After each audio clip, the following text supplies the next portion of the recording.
9절과 10절, 고린도 후서 6장 9절과 10절입니다. 우리 한 목소리로 같이 한번 봉독하시겠습니다. 읽습니다. 시작. 무명한 자 같으나 유명한 자요, 죽은 자 같으나 보라 우리가 살아있고, 징계를 받는 자 같으나 죽임을 당하지 아니하고, 근심하는 자 같으나 항상 기뻐하고, 가난한 자 같으나 많은 사람을 부유하게 하고, 아무것도 없는 자 같으나 모든 것을 가진 자로다. 아멘. 네, 오늘 이 시간 우리 차영채 선교사님, 우리 교회 협력 선교사님이신데요, 캄보디아에 베이스를 두시고 필리핀, 또 무슨 태국, 인도, 네팔 이런 여러 주변국으로 다니시면서 사역을 하고 계십니다. 특별히 교회 건물이나 이런 것들을 건축하시는 그런 일들을 많이 하시고 계십니다. 우리 다음 주 월요일 날 다시 선교지로 돌아가시게 되어서요, 오늘 좀 급하게 모시게 되었습니다. 우리 선교사님 나오실들이 할렐루야로 환영하고요, 또 귀한 말씀 기대하겠습니다. 선교사님 나와주시겠습니다. 할렐루야. 할렐루야. 여러분 다시 만나뵙게 되어 너무나 감사드립니다. 우리 동 남부교회는 저의 모교회와 같습니다. 어머님, 아버님이 섬기시는 교회였고, 또 저희들 부부가 올해 결혼 30주년 되었는데, 아마 이 자리에 계신 우리 권사님들이나 또 장로님들 가운데는 기억하시는 분도 계실 겁니다. 어느덧 세월이 30년 세월이 흘렀습니다. 더욱 감사한 것은 2005년도부터 저를 선교 후원해 주셔서 13년 동안 변함없이 협력 선교사로 후원을 해 주신 것에 대해서 너무나 감사드립니다. 잠시 기도드리고 제가 말씀을 증거하겠습니다. 하나님 아버지, 감사와 영광을 돌립니다. 특별히 오늘은 현충일입니다. 우리 조국을 위해서 희생하신 순국 선열들의 그 공을 우리가 잊지 않게 하여 주시옵소서. 아버지 하나님, 우리가 이 세상을 살아가면서 무엇이 중요한지 그 가치를 잊지 않도록 하나님 역사하여 주시옵소서. 아버지 하나님, 참으로 이 세상이 혼돈하고 어지러운 가운데 있습니다. 그러나 우리 하나님의 백성들은 그리스도의 십자가 표태를 향하여 다름질할 수 있는 믿음을 주시옵소서. 견고한 신앙을 바탕으로 우리의 믿음이 흔들리지 않도록 인도하여 주시옵소서. 오늘 부족한 종의 말씀을 증거하고 은혜를 나눌 때 하나님 성령님 함께해 주시옵소서. 예수님의 이름으로 기도합니다.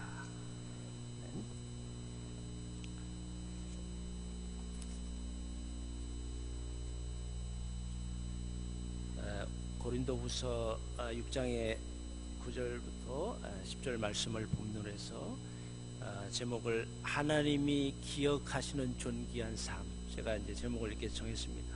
그러나 이 본문의 내용은 우리가 익히 너무나 잘 알고 있는 내용이고, 또 조우신 목사님께서 평소에 많이 설교를 하신 부분이라 제가 설교에 초점을 맞추지 않겠습니다.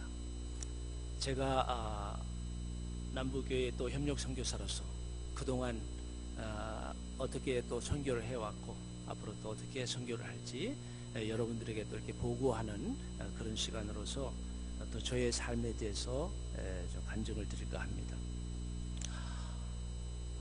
제가 15년을 지나고 16년 동안 선교를 하면서 참 이게 가슴에 절절히 와닿던 그런 부분이 있습니다. 선교지는 그 삼고의 현장이더라고요. 삼고가 뭐냐? 고립무원, 고군분투, 악전고투, 이런 어떤 삼고의 현장에서 지금까지 15년 세월을 살아오면서 참 절절하게 느꼈던 그런 부분이 저에게는 참 눈물겨운 그런 인생사였습니다. 사실은 제가 이 한국에 와서 적응을 잘 이렇게 한국인에게 많지 않다 보니까 이 한국의 그 돌아가는 복음성가 같은 걸 잘 몰라요. 그런데 우리 딸들이 아빠 이 복음성을 한번 불렀으면 좋겠다 그러더라고요. 그런데 저에게는 생소한 내용이었어요. 그 제목이 뭐냐면 광야를 지나며요. 광야를 지나며. 제가 갑자기 그걸 따라 부르려니까 이게 잘 안 되더라고요. 그런데 제가 그 내용을 가사를 접하면서 내가 너무 가슴에 와닿았어요. 제가 잘 부르지 못하지만 가사 내용을 한번 불러보겠습니다. 왜 나를 깊은 어둠 속에 홀로 두시는지, 어두운 밤은 왜 그리 길었는지, 나를 고독하게, 나를 낮아지게, 세상 어디에도 기댈 곳이 없게 하셨네. 광야에 서 있네. 주님만 내 도움 되시고, 주님만 내 빛이 되시는, 주님만 내 친구 되시는 광야. 주님 손 놓고는 단 하루도 살 수 없는 곳 광야에 서 있네. 광야, 주께서 나를 사용하시려, 나를 더 정결케 하시려 나를 택하여 보내신 그곳 광야. 성령이 내 영을 다시 태어나게 하는 곳 광야에 서 있네. 내 자아가 산산이 깨지고 높아지려 했던 내 꿈들도 주님 앞에 내려놓고 오직 주님 뜻만 이루어지기를, 나를 통해 주님만 드러나시기를 광야를 지나며. 이러한 내용입니다. 요즘 이 복음 찬양이 상당히 유행인데 저는 따라 부르니까 잘 안 돼요.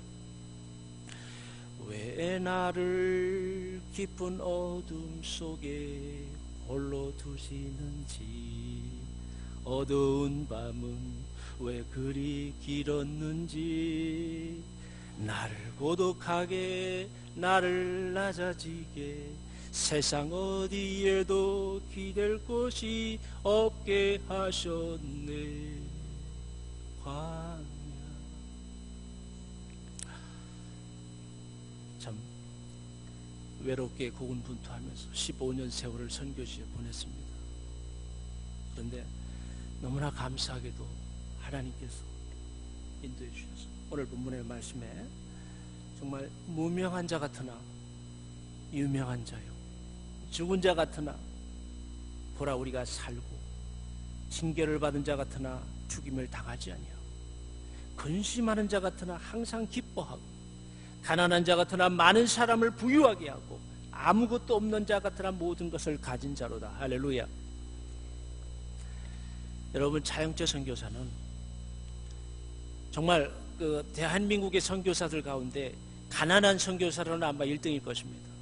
왜냐하면 저는 이 선교사가 가난하다는 것이 큰 부끄러움이 아니라고 생각해요. 그래서 목사님하고 대화 가운데도 말씀을 나눴지만 20년째 점심에 국수를 먹습니다.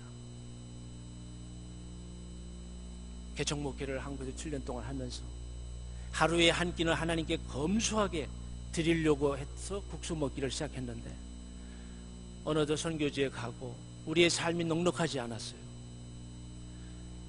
지금 이 시간에도 저에게 후원되는 선교비가 정확하게 60만 원입니다. 제가 목사님하고 말씀을 나눴어요. 우리 선교위원장 장로님하고도 오르동 남부교회가 후원을 끊으시면 저는 이제 돌아와야 됩니다. 그만큼 어려워졌어요.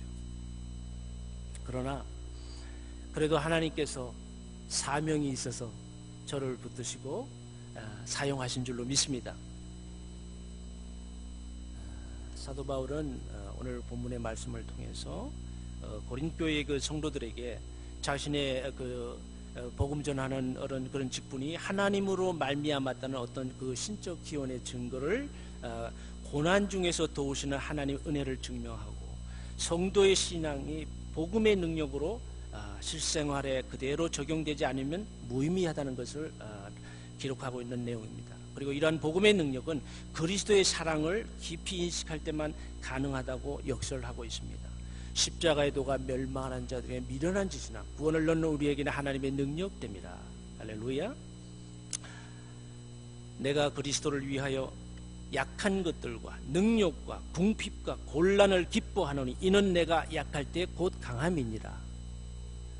정말 주 예수 그리스도를 위하여 때로는 그 약한 것들, 연약하고 유약한 것들, 또 때로는 고난을 받으며 능욕받고 궁핍함과 곤란과 그런 가운데서도 기뻐할 수 있던 것은 오직 내가 약할 때 강함을 주시는 하나님의 그 인도하심이었다는 것이죠. 역설적으로 참 우리가 이 고난을 당하지만 고난 당한 것이 내게 유익이라 고난을 통해서 주의 윤례를 배우겠다 했습니다. 인생은 고난을 위하여 난다니 마치 불티가 위로 나른 것 같으라고 했습니다. 내 시작은 미약하으나 그 나중은 심히 창대하다고 했습니다. 세상에서 유명하고 스타가 되면 무엇 하겠습니까? 오직 하나님이 인정해 주시고 기억해 주시면 감사한 것입니다. 그래서 우리가 가장 중요한 것은 하나님이 기억하시는 존귀한 삶을 살아야 됩니다. 시편 116편의 말씀에 기록되기를 성도는 땅 위의 성도는 존귀한 자라고 이야기했습니다. 말씀했습니다. 하나님께서 존귀하게 여기십니다. 나는 보배롭고 존귀한 주님의 자녀라. 여러분, 하나님이 여러분들을 존귀하게 여기십니다. 세상에서는 버림받고 인정받지 못하고 그렇지만 하나님께서 기뻐해 주시니 얼마나 감사합니다. 저는 27년 전에 교통사고가 나서 사실은 죽었던 몸입니다. 제 직장 동료는 동승에서 그 자리에 사망하는 가운데 살리심을 받고 24시간, 48시간 동안 아무것도 알지 못하는 가운데 있다가 깨어나서 보니까 온 턱이 다 부서지고 쇄골이 부서지고 갈비가 부서지고 이러한 어떤 중상을 입었습니다. 그래서 8개월 동안 병상 생활을 하면서 더 하나님과 가까이 가게 되었고 저의 인생이 변화되는 그런 역전의 삶을 살게 되었던 것입니다. 그래서 뒤늦게 신학교로 가게 되었고 저의 인생의 역전의 삶이 시작이 되었던 거예요. 그래서 대기업 금성사를 다녔던 기간이 한 5년 6개월 되는데 지금 생각해 보니까 그것은 아내하고 결혼하기 위해서 들어갔던 직장이었더라고요. 그래서 지금 생각해 보니까 그런 어떤 과정이었어요. 그런데 하나님께서 저를 주님의 도구로 삼아 주셔서 사명을 주셔서 목회자 삼아 주셨고 한국에서 7년 동안 개척 목회를 하고 그 후에 선교사 2003년에 나가서 올해 이제 15년이 지나고 16년 차에 선교사의 삶을 살고 있습니다. 남무교회 우리 권사님, 장로님, 집사님들 아들 같고 또 저희 아버님 2년 전에 소천하셨지만 요즘 아버님 생각이 참 많이 나요. 제가 우리 아버님 좀 건강하셔서 좀 더 오래 사셨으면 좋았는데 이런 생각을 할 때 좀 가슴이 많이 아프더라고요. 여러분들이 많이 오셔서 또 아버님 장례를 잘 치러해 주시고 해주겠죠. 너무 감사드립니다.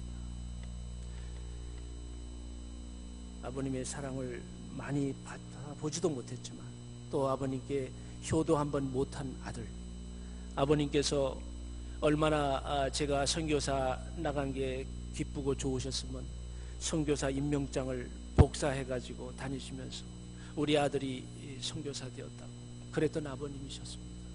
얼마나 감사하겠습니까?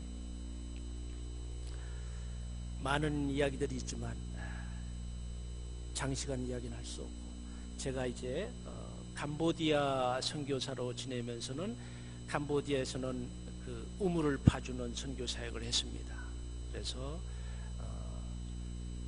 우리가 캄보디아에서는 우물을 파주는 그런 사역을 하게 되면 그 허들의 물이라 그럴까, 그 목욕을 하고 빨래를 하고 그런 물은 우물 파주는데 그런 많은 비용이 들지는 않습니다. 그래서 200불, 300불 정도, 30만 원 정도면 팔 수 있는 그런 것이었어요.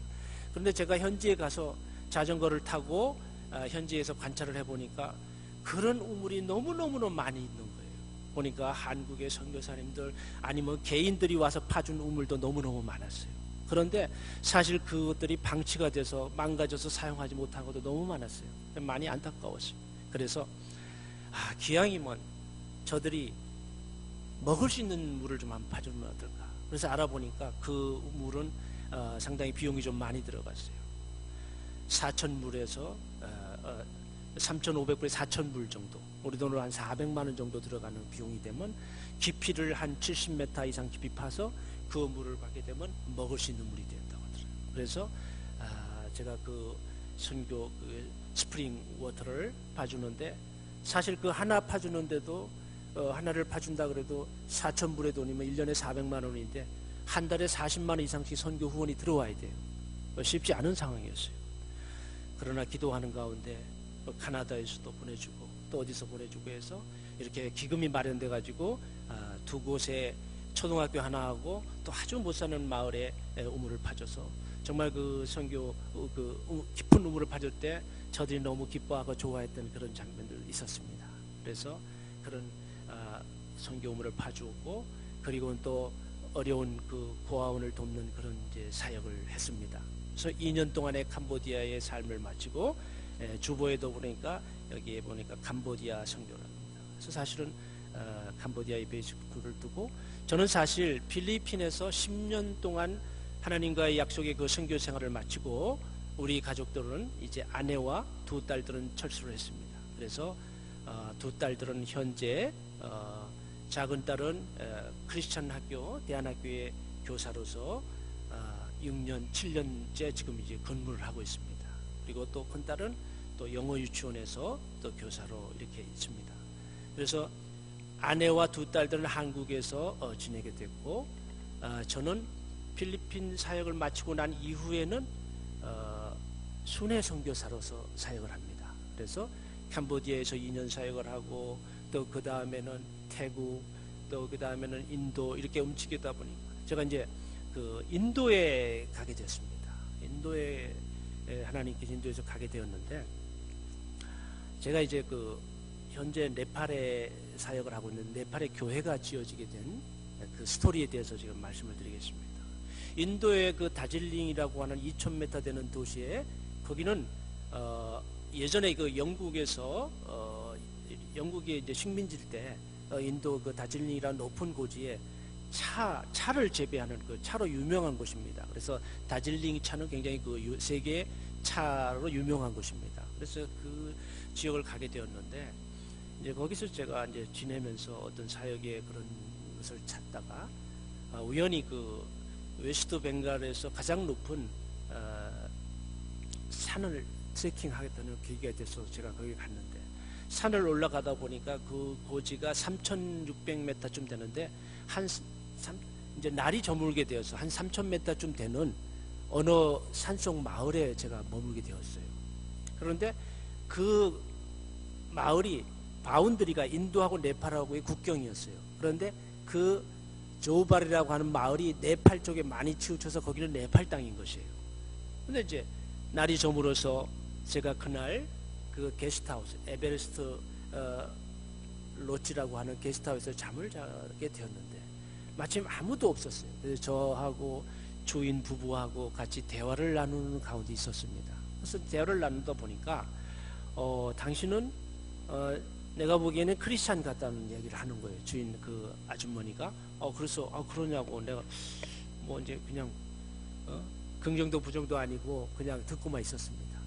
그때 대화를 나누다 보니까 당신은 내 예감에 아무래도 크리스찬이면서도 파스토를 같다고 하는 그런 이야기를 하더라고요.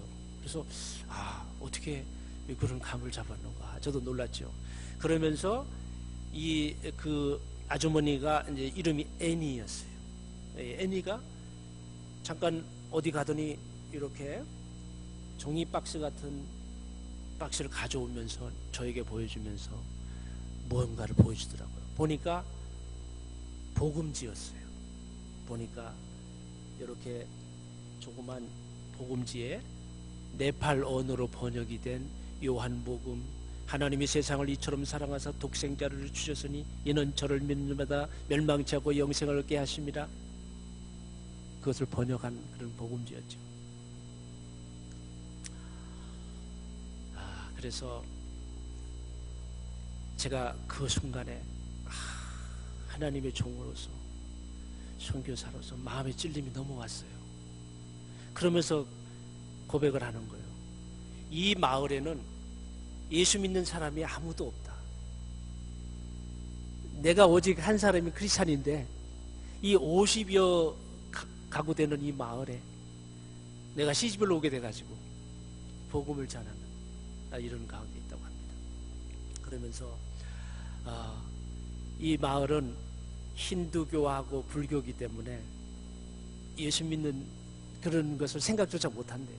그렇지만 남편이 그 마을에 말하자면 촌장이에요. 촌장. 그리고 초등학교 교사도 하고 그러니까 고난이 막강해서 복음을 전할 수 있었던 거예요. 그래서 때를 얻든지 못 얻든지 가서 그들이 듣든지 하든지 복음을 전한다는 거예요. 그래서 제가 그 내용을 듣고 너무 가슴에 와닿았어요. 하나님, 주의 종이 수년 동안에 복음을 전하고 하면서도 저렇게 열정적으로 해본 적이 없습니다. 하나님, 마음에 찔림이 왔어요. 그래서 대화를 나눈다 그러는 거예요. 당신이 만약에 코리아에서 온 파스토리라 그러면 우리가 여기에 준비된 땅이 있는데 제가 기도하기를 교회를 하나 짓고 싶은데 해줬으면 좋겠다 얘기하는 거예요. 땅이 있어요. 땅이 너무 좋은 땅이에요. 보니까 에베레스트 산이 바라보여요. 간첸중국어라고 하는 제 3위 설산이 바라보는 그런 땅이에요. 3,000m 히말라야. 제가 그 땅 위에 가서 보니까 참 너무 기가 막힌 거예요. 근데 제가 예스라고 대답은 안 했어요. 일단 알았다. 그리고 저녁에 이제 들어가서 2층에 가서 잠을 자고 있는데, 잠을 자다가 이제 소변이 마려워서 문을 열고 밖에 나갔는데 하늘에 3,000m쯤 되니까 얼마나 많은 그 별들이 있겠습니까? 고지가 되니까 별들이 너무너무 밝은 거예요. 그리고 은하수가 쫙 깔려있는데 갑자기 저는 그 순간을 딱 목격한 순간에 하나님이 말씀, 어떤 계시의 말씀을 해주는 것처럼 느꼈어요. 차 목사야, 네가 저 애니 집사의 말을 들어줘라. 그렇게 느꼈습니다. 그래서 제가 주님, 제가 할 수 있으면 하겠습니다. 그리고 잠을 자고 아침에 일어나서 애니 집사하고 거기 남편 파송하고, 자, 내가 어제 당신들의 얘기를 들었는데 내가 지금 장담은 못하지만 내가 곧 한국에 들어가게 되는데 내가 어쨌든 최선을 다해서 기금을 마련해서 교회를 지어주겠다. 교회에 들어가는데 얼마 정도 예산이면 되겠고 이제 상의를 했죠. 그래서 도출해낸 결과 미화 한 10,000불, 우리 돈으로 한 1,200만 원 정도면 한 30명쯤 들어가는 교회를 지을 수 있겠더라고요. 그래서 그 길로 이제 제가 인도의 비자가 만료되고 해서 한국에 들어와서 6개월 동안, 지금 2년 전의 얘기입니다. 이게 6개월 동안에 지인들을 통해서 제가 그 많은 사람을 알지 못하지만 어떻게 이렇게 연결이 돼가지고 페이스북도 통하고 이렇게 해서 기금이 마련이 됐습니다. 얼마나 감사한 일이에요. 사실 요즘은 제가 솔직히 말씀드려서 5만 원 선교비도 참 모금하기가 어려운 이런 상황입니다. 너무 힘들어요. 그런데 하나님께서 정말 기쁘게 받아주셨니 이 기금을 마련해 줬어요. 그래서 이것을 가지고 제 마음이 얼마나 기뻤겠습니까? 하나님께서 도구로 사용해 주셔서 네팔의 3,000m 마을에 교회를 질 수 있게끔 하나님이 해주셨어요. 그래서 제가 이제 인도로 날아가서 다질링에 다시 체류하면서 갔는데 마침 그때가 우기띠였어요. 6월 30일 그 무렵에 비가 너무 많이 내려는 거예요. 그래서 도저히 그 산을 올라갈 수가 없었어요. 계속 7월 달에도 비가 오고, 그래서 도저히 안 되겠어 8월 13일 날 날짜를 잡아서 어렵게 그 마을을 간 거예요. 가서 보더니 아내는 보이지 않고 남편만 있는 거예요. 그래서 남편이 뭐 혼자 밥을 하고 오더라고요. 그래서 와이프 어디 갔냐 하더니 파스톨 왜 이렇게 늦게 왔느냐고. 내 아내가 갑작스럽게 심장병이 와서 죽었다고 그러는 거예요. 얼마나 기가 막힌 일입니까? 3일 만에 갑자기 심장병이 와서 나이 36살에 애네 집사가 1년이 지났겠죠. 갑자기 죽었다는 거예요. 기가 막히잖아요. 이방나라의 선교사는 교회를 주겠다고 모금을 그렇게 힘들게 모금해서 왔는데, 그래서 그 남편과 마침 그 애니 집사의 가족들은 다 크리스찬이었어요. 다 힌두교 가정인데 크리스찬이었어요. 그래서 아버지, 오빠, 남편, 가족을 모아서 회의를 했어요. 사실은 애니 집사가 그렇게 기도했던 그 교회를 지어주기 위해서 내가 한국에 가서 참 어려운 가운데 모금해서 왔다. 자, 우리 어떻게 했으면 좋겠느냐. 그랬더니 그들 가족들이 교회를 지어줬으면 좋겠다는 거예요. 그래서 제가 인도에서 6개월을 지나면서 마련해간 기금을 조금씩 분할하면서 지불을 하면서 일을 하게 했어요. 불교 교도인 남편이 앞장서서 일을 한 겁니다. 왜냐하면 외국인들은, 특히 외국인 그 목회자들은 나서서 그런 힌두교 나라에서 어떤 종교적인 행위를 할 수가 없습니다. 교회를 지을 수도 없고, 또 네팔은 지금은 좀 많이 좋아졌지만 절대로 기독교인 그 목사들도 나가서 전도를 할 수가 없답니다. 그래서 교회 내에서만. 그런데 또 묘한 게 자기가 스스로 찾아와서 교회에 찾아오는 것은 허락이 돼요. 그래서 중요한 것은 네팔에는 교회가 있어야 돼요. 교회에 찾아와서.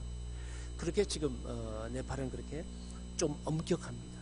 그래서 사실은 한국에도 보면 네팔의 선교사들도 많고 뭐 이런 얘기 들지만 실제는 가서 교회를 세우고 뭐 목회 사역을 하는 건 아니에요. 현지인들이 그런 어려움을 겪고 있는 겁니다. 그리고 간접적으로 도와줄 수 있는 그런 선교를 하는 거죠. 그래서 이제 교회를 이제 건축하게 된 겁니다. 그래서 가만히 생각을 해보니까 정말 한 사람이 기도해서 하나님께 기도했던 그 기도를 하나님이 들어주시더라. 너희 두세 사람이 모여 기도한 곳은 내가 함께 할 것이고 너희 두 사람이 하나님의 이름으로 기도한 건 내가 들어준다고 말씀했습니다. 할렐루야. 한국적인 우리 대한민국의 크리스찬적인 사고를 가지고는 도저히 이해가 안 가는 부분이죠. 성도들도 없고 한 사람이 크리스찬이 가서 기도했는 그 교회를 세운다는 건 무모한 짓이죠. 그런데 하나님께서는 이 주의 종을 통해서 그걸 이루게 하시더라고요. 하나님은요, 각기 다양한 모습으로 역사하십니다. 때로는 큰 교회도 있고, 제가 서초동에 가면 사랑의 교회 있잖아요. 3천억, 무려 우리 돈으로 3천억이 들어서 세워진 교회입니다. 지하 7층에 지상 13층에 20층 되는 교회죠. 땅 비용 포함해서 3천억이 들었던 교회. 그러나 하나님의 교회는 히말라야 3,000m 고지에 성도 하나 없는 그런 곳이지만 한 사람이 크리스찬 기도로 교회를 세우게 하시더라. 여러분, 우리는 비교의식에 사로잡힐 필요 없습니다. 적은 자나 큰 자나 하나님이 동일하게 사용하십니다. 그리고 하나님께서 기억해 주십니다. 가장 중요한 것은 하나님이 나를 기억해 주시고 나를 도구 삼아 주시고 나를 사용해 주시는 겁니다. 여러분, 하나님께서 나를 존귀한 자로 여겨주시고 사용해 주시니 얼마나 감사합니까? 제가 인터넷에 조회를 한번 해봤어요. 3,000m 고지 위에 교회가 세워진 데가 있나 보니까 하나도 없어요. 어떻게 보면 차영재 선교사는 굉장히 무명의 선교사예요. 저를 기억하는 사람 별로 없습니다. 그러나 이 무명의 선교사도 오늘 말씀처럼 무명한 자 같으나 하나님 보시기에는, 하나님의 생명책에는 기록된 이름이더라. 근심하는 자 같으나. 제가 얼마나 근심되겠어요. 저의 선교비가 솔직히 한 달에 60만 원도 안 되니 미래가 보장이 되지 않는 삶이 얼마나 염려 근심이 되겠습니까? 노후가 보장이 됩니까? 선교 20년 했다고 예를 들어서 뭐 한국에서 개교회를 하게 되면 목사님 은퇴할 때 은토비도 주고 뭐 다 하잖아요. 선교 20년 하고 30년 했다고 무엇을 줍니까? 가장 잘된 것이 그저 자녀들이 축복받고 잘 되어서 자녀들이 부모를 무시 안 하면 다행이죠. 네팔에서 그렇게 교회를 건축하게 됐습니다. 그래서 사실은 제가 크리스마스 때 그들하고 같이 가서 봉헌 예배를 드리려고 했어요. 그런데 제가 네팔 비자가 만료가 돼서 들어오지 못하고 지난해에 네팔에 가서 이제는 지난해에는 네팔에서 그 땅을 가게 됐는데 네팔이라는 나라가 길어서 카투만두 지역에서 인도의 바운드를 찍게 가는데 그 거리가 너무 멀었어요. 그래서 제가 거기를 움직이고 이동하는데 왕복 2주가 걸렸어요. 그래서 3,000m 그 마을의 산을 올라가는데 네팔에 올라가다 보니까 왕복 72km, 36km를 왕복하니까 36km가 72km더라고요. 3박 4일에 걸려서 거기를 올라갔다 왔어요. 가서 올라가니까 거기 있는 파상이 너무 기뻐하면서 파스톨, 당신이 가고 난 뒤에 우리 여기 교회에 어떤 일이 있었냐 그러니까 어떻게 알았는지 저 아래에 있는 도시에서 어떤 목사님이 성도를 한 15명 데리고 와가지고 여기서 기도회를 하고 갔다는 거예요. 할렐루야. 참 알 수 없는. 지금 보니까 순례자의 교회, 필그램 처치더라고요. 하나님께서 또 그런 교회를 만드시더라고요. 또 그러면서 하나 더 붙여서 코리아에서 한 자매가 여기 트레킹을 하러 왔는데 교회가 세워져 있으니까 그 산속에 십자가가 세워진 교회가 있으니까 놀라가지고 아니 어떻게 여기 교회가 있게 됐냐니까 여차여차해서 한국인 그 목사님 선교사님이 와서 이렇게 후원을 해서 교회 생겼더니 너무 감격해서 그 자매가 거기 가서 그렇게 기도를 하더라는 거예요. 그래서 그러냐고 기뻐하더라고요.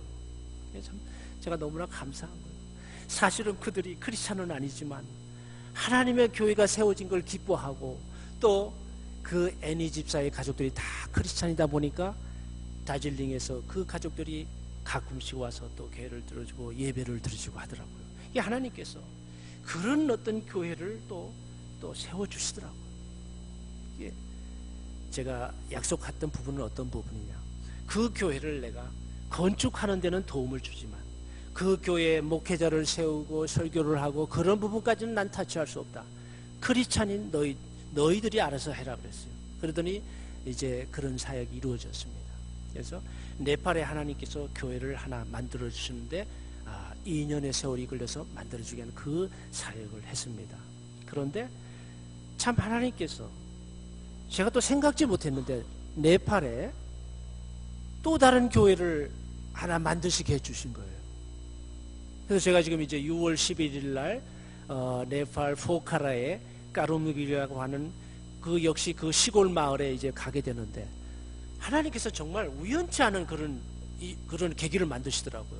그것도 제가 네팔에 가서도 자전거를 타고 이렇게 시골에 산길을 가고 있었는데 우연히 거기 있는 그때는 그 사람이 목사인지도 몰랐어요. 이게 만났는데 외국인이니까 코리아니까 잠깐 하고 나를 세우더라고요. 그러면서 you welcome from 하더니 you Korean 그러는 거예요. 보니까 제가 한국 사람처럼 생기게 그렇게 느껴졌던 모양이에요. 그걸 어떻게 그걸 안 해? 그랬더니 자기 느낌에 그렇다고 하더라고요. 그러면서 자기를 당신은 뭐 하는 사람이냐니까 소개를 시키면서 바로 옆에 갔더니 자기 교회가 있는 거예요. 교회가.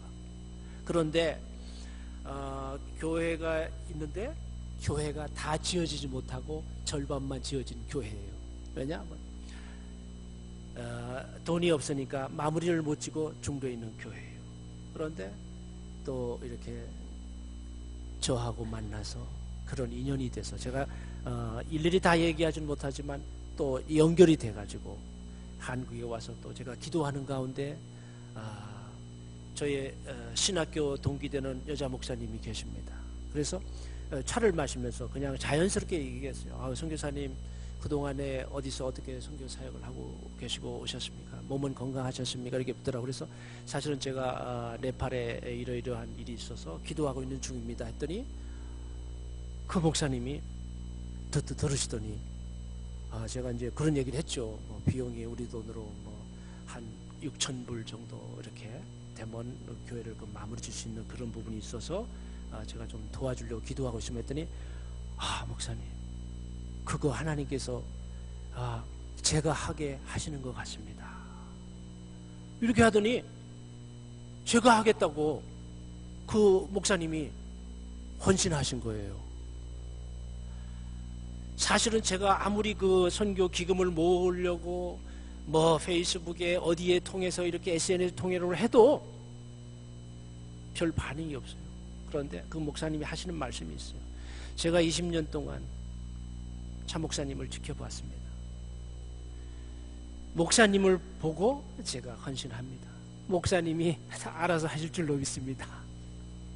그렇게 하시면서 후원해 주셔서 제가 한국에 돌아온 2월 달에 왔어요. 3, 4, 5 요 기간 동안에 그 네팔의 교회가 지금 지어지고 있습니다. 그래서 이제 네팔에 가서 지어지는 교회를 또 가서 보고 또 제가 가서 그 성도들과 만나고 그들에게 감사함을 잊지 말라는 거예요. 아무리 한국이 경제 성장이 되고 세계에서 잘 사는 10위권의 경제 대국이 되었지만 요즘 한국의 크리스찬들도 많이 어렵다. 우리가 이렇게 도와주지만 이런 그 헌금이 그냥 돈이 많아서 도와주는 것이 아니다. 한국의 크리스찬도 매일 새벽 기도하고 하나님 앞에 헌신해서 모아지는 돈이니까 땡스 마인드 절대로 잊지 마라. 이렇게 해서 이제 가게 되면 그들하고 가서 또 이렇게 교회를 건축하는 그런 모습을 또 보게 될 것입니다. 생각지도 않았는데 필리핀에서 2개의 교회를 건축하게 하시고 저는 솔직히 말씀을 드리지만 필리핀의 사역은 제가 이제 선교 보고를 했기 때문에 많이 이제 아시는 부분이니까 민다나오에서 선교센터 건축하면서 6년의 세월이 걸려서 그 기금을 마련하느라고 얼마나 힘들었습니까? 어려운 남부교회 또 이 여선교회에서 장복원 집사님이 그때 회장님 하실 때 우리 여선교회에서 또 이렇게 기금을 모아주셔가지고 헌신해 주셔가지고 저희가 어려웠을 때 또 그 일을 하게 하시는데 땅을 사고 교회를 건축하는데 100평의 교회 2층의 교회를 건축하는데 1억 정도가 들었습니다.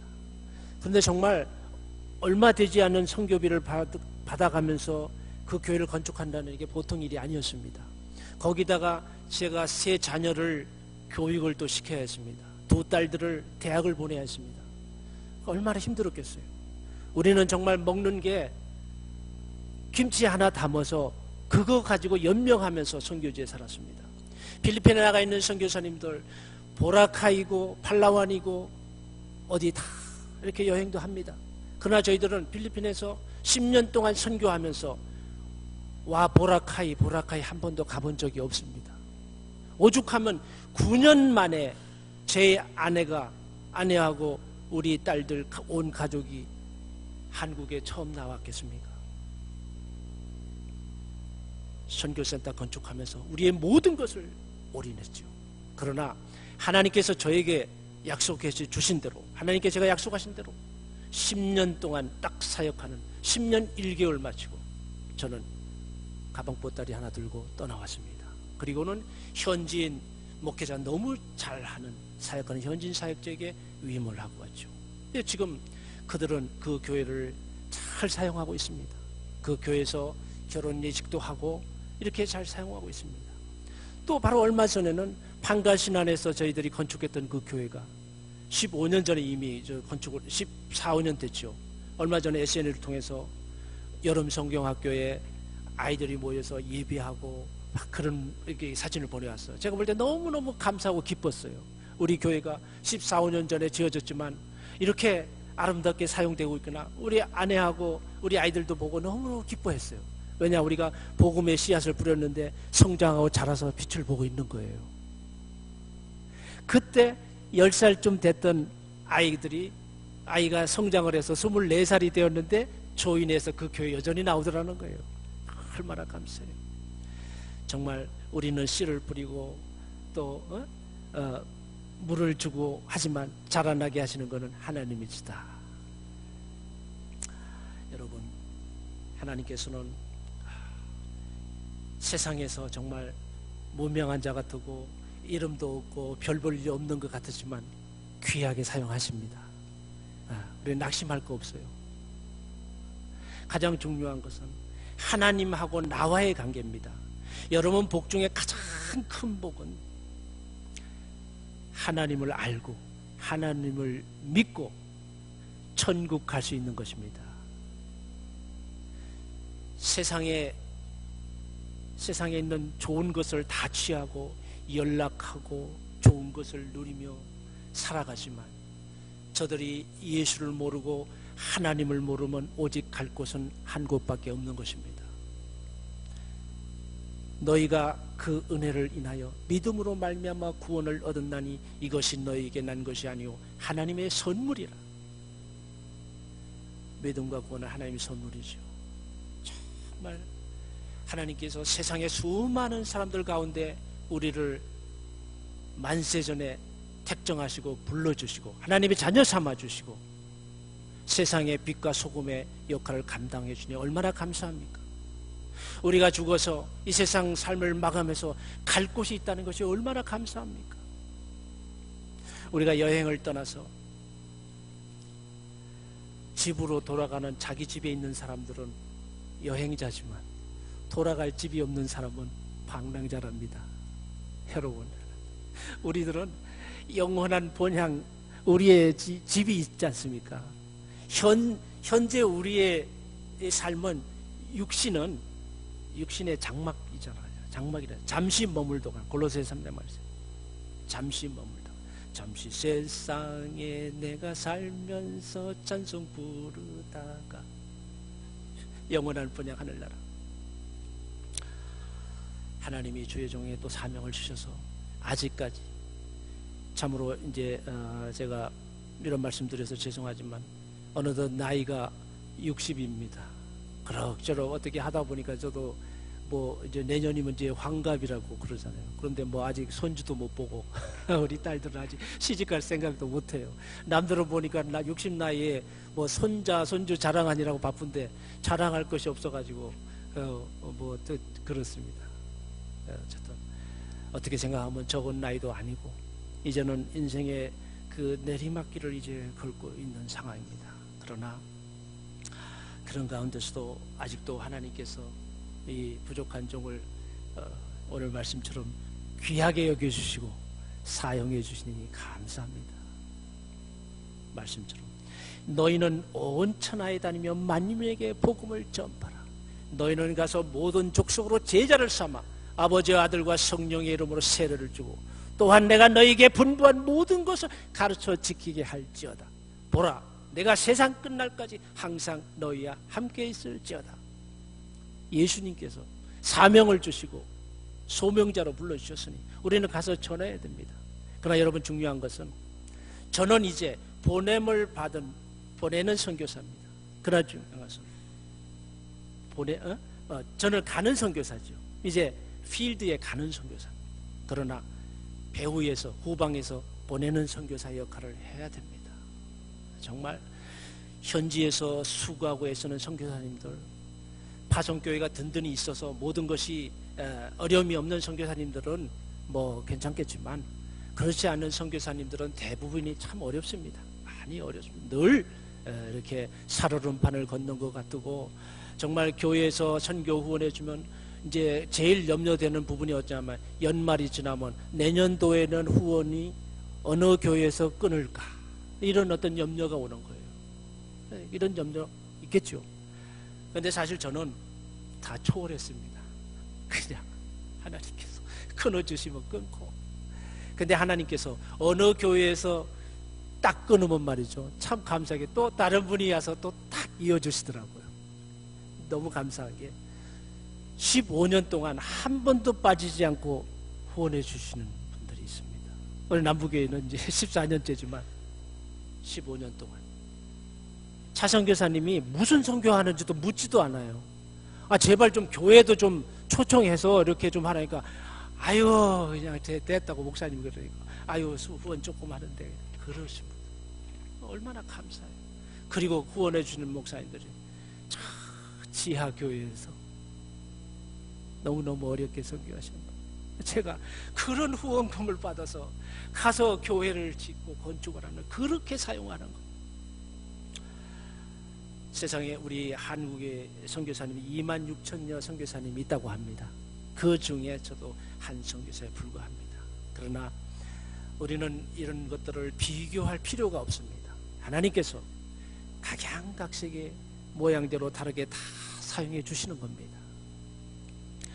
그래서 제가 이제 감사한 것은, 그래도 이렇게 모교회 같은 남부교회에서 변함없이 후원해 주시고 기도해 주시고 이렇게 해서 제가 그래도 힘을 잃지 않고 그렇게 선교 사역할 수 있게 하시니 감사합니다. 참 우리 그 전영호 목사님 제가 뵐 때 참 부러운 게, 목사님 참 이렇게 얼굴도 이렇게 좀 하얗시고, 이렇게 목사님 얼마나 이렇게 젠틀맨이십니까? 근데 저는 우리 아내가 그래요. 아니 왜 이렇게 얼굴이 까매냐고.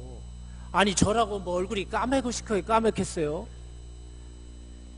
필리핀이고 저기 네팔이고 어디 이렇게 한 15년에 한번 가서 지내보세요. 안 까매려도 까매요. 그냥 가면 40도 되는 데 가서 한번 보내보세요. 저도 마음에는 좀 뽀야스러워하고 싶어요. 그래서 지금 제가 한국에 와서 3kg가 늘었어요. 3kg가. 선교지에 있을 때 48kg 나갔잖아요. 그러다가 52kg, 53kg 나가는데, 지난번에 이제 저울에 올라가 보니까 5kg, 6kg 나가지고 얼마나 제가 좋은지 매일 이제 기쁨이 저울에 올라가는 거예요. 그래서 오늘은 몇 킬로가 늘었냐, 몇백 그램이 늘었냐. 몸무게도 또 이렇게 안 하시는데, 이제 한국에 오니까, 왜냐, 제가 선교지에 나가면 매일 제 혼자 독거하면서 식사를 또 해결해야 하잖아요. 네팔 같은 데 가면요, 솔직히 말씀드려서 먹을 게 없어요. 양배추, 양파 뭐 그런 거예요. 그 양배추를 제가 그렇게 사다가 멸치 액젓하고 뭐 고춧가루를 조금 뿌려서 이렇게 양배추 해서 먹고 이렇게 지냅니다. 그러나 그런 이런 어려운 삶을 살고 고난의 삶을 살지만, 참 제가 시간이 이제 많이 되었지만 한 가지 간증을 좀 드리겠습니다. 제가 참 이제 한국에 들어왔는데 하나의 걱정거리가 생겼어요. 뭐냐?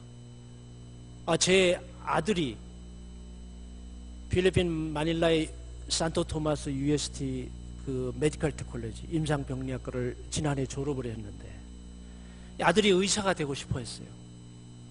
그랬는데 의대를 가려고 하니까 외국인들에게는 만불의 기부금을 내야 된다는 거예요. 만불이면 우리 돈은 1200만 원입니다. 그런데 가난한 아빠 목사 선교사님이 어떻게 일시에 만불을 마련할 수가 있어요? 저는 할 수가 없었어요. 그렇지만 마음이 너무 아팠어요.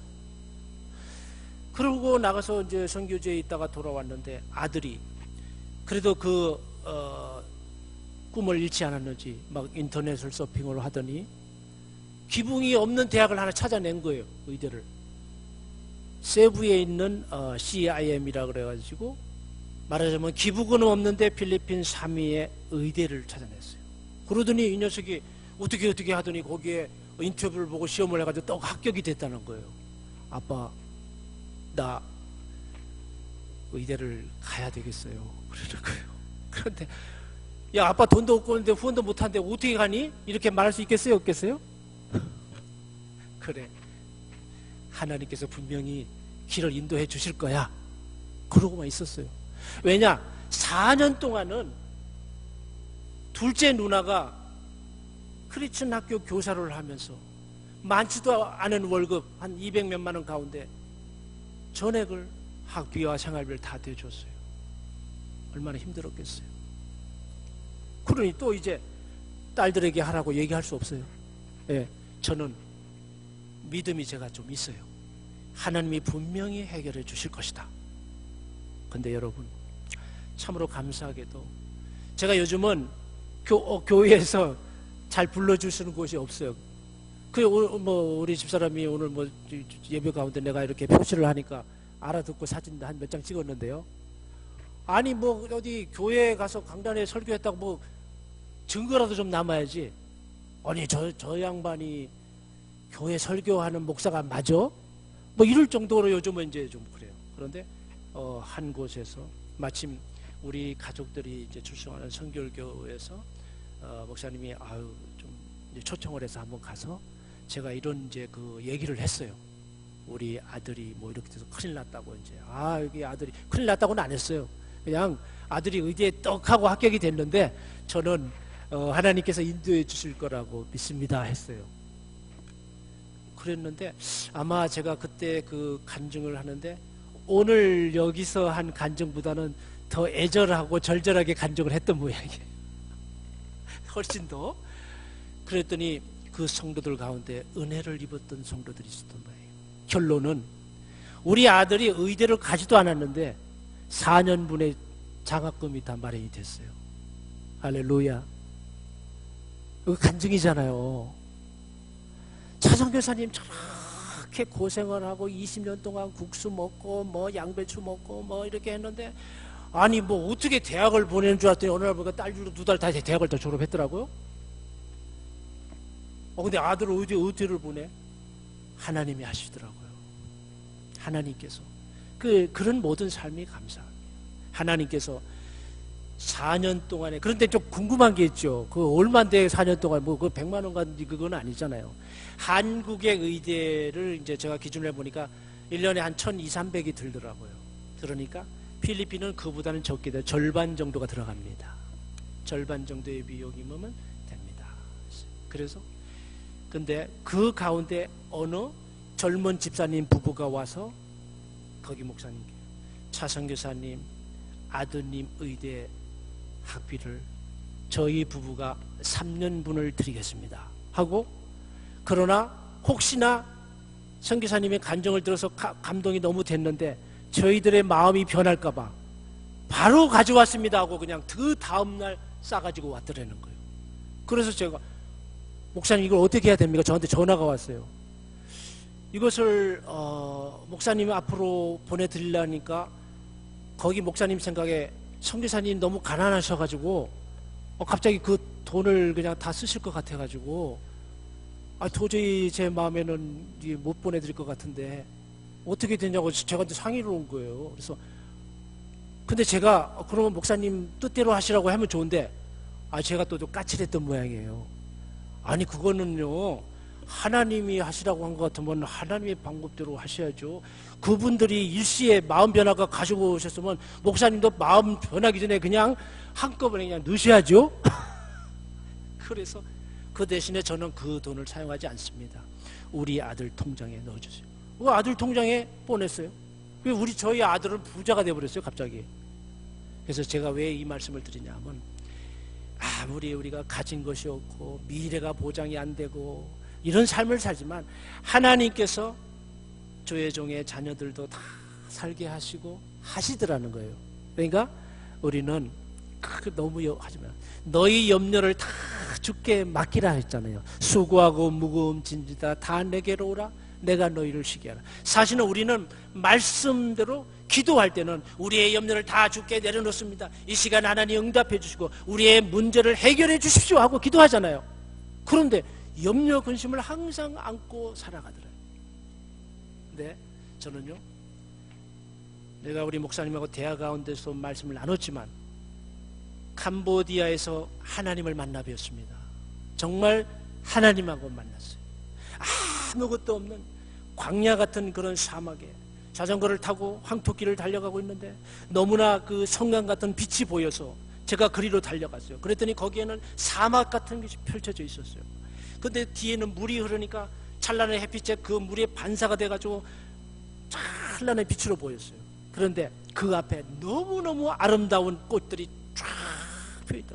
제가 그 장면이 너무 감격스러워서 무릎을 탁 꿇어서 하나님, 주 하나님 지으신 모든 세계 찬양이 저절로 나오더라고요. 정말 살아계신 하나님을 제가 만났는데 마치 하나님께서 차 목사야, 내가 너를 사랑하고 내가 너를 아껴준다, 내가 너를 불쌍히 여겨준다, 힘을 잃지 마라 하시는 것 같았어요. 하나님이 위로해 주시니까 제게 큰 힘이 되더라고요. 사실은 얼마나 낙심이 되겠어요. 늘 선교비를 걱정해야 돼요, 늘 어떻게 해야 되나 이런 걱정이었는데 하나님이 직접 현현하는 어떤 모습을 보여주시는데 하나님은 때로는 그런 모습을 보여주시더라고요.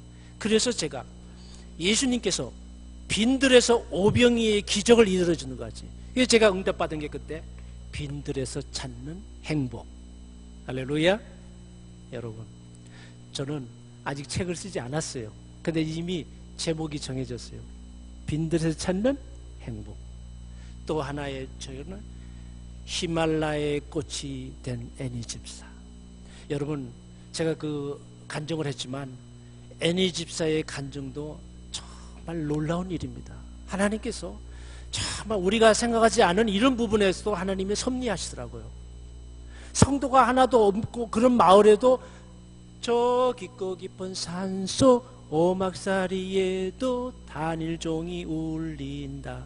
저 깊고 깊은 2000m, 3000m 고지에서도 하나님이 교회가 세워지기를 바라시고 거기에서도 단일종이 울리길 원하시는 하나님이십니다. 그저 도구로 사용되지만 하나님께서 그 시대에 합당하게 사용해 주시니 감사합니다. 여러분, 이제 우리 때로는 낙심되고 좌절하고 막 이런 순간이 오더라도 절대로 자포자기하고 실망하지 마십시오. 하나님께서 나를 귀히 여겨주시고 주님께서 기억해 주시는 존귀한 자, 하나님이 우리를 존귀하게 여겨주십니다. 기도드리겠습니다. 아버지 하나님, 감사 영광을 돌립니다. 이 시간에 부족한 종이 말씀과 또 그동안 선교지 있었던 선교 보고를 들었습니다. 아버지 하나님, 주의 종은 알지 못하지만 성령께서 이 시간 운행하여 주셔서 아버지 하나님, 어르동 남무교회 성도님들 마음 가운데 역사해 주시고 우리가 헌신하고 하나님 나라에 충성할 수 있도록 인도하여 주시옵소서. 주의 종이 이제 또 선교에 나가서 사역할 때 하나님께서 도우시고 인도하여 주셔서 모든 염려 근심을 떨쳐버리고 나아갈 수 있도록 인도하여 주시옵소서. 예수님의 이름으로 기도합니다.